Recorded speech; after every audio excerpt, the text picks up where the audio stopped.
Selon la Commission de la Communauté économique et monétaire de l'Afrique centrale,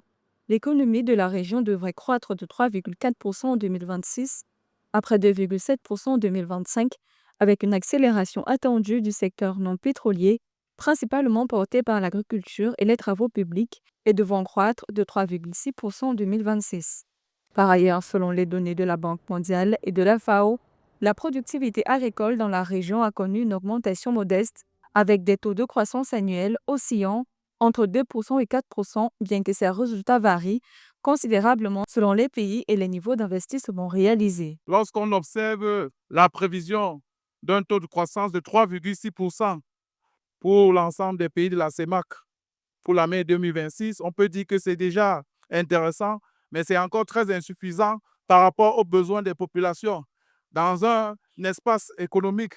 où plus de 50% de la population vit en dessous du seuil de la pauvreté, qui est d'environ 1000 francs CFA par personne. Cette amélioration de l'activité dans la zone s'explique selon des experts par la montée en puissance des politiques de diversification économique, la mise en œuvre des programmes d'import-substitution, ainsi que par la poursuite des investissements dans les infrastructures, notamment énergétiques. Dans plusieurs pays de la sous-région, l'amélioration de l'offre d'électricité et la réalisation de grands projets publics et privés devraient soutenir la demande dans les BTP, l'agro-industrie, le transport et certains services contribuant à la progression du PIB hors hydrocarbures.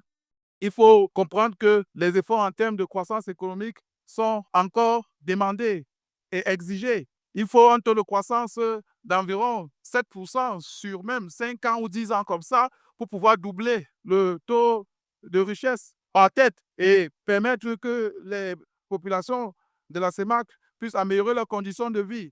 Par ailleurs, la croissance du Cameroun est attendue à 3,6%, soutenue par le PISA et le barrage de Natigal. En République centrafricaine, elle passerait à 4,1% grâce à l'agriculture d'exportation et aux infrastructures. Le Congo connaîtra quant à lui une croissance de 4,2% portée par l'agriculture, les BTP et les zones agricoles protégées, tandis que le Gabon afficherait la plus forte croissance à 6,3% grâce aux BTP, au manganèse de Bangumba et au secteur agricole et services sous réserve des investissements.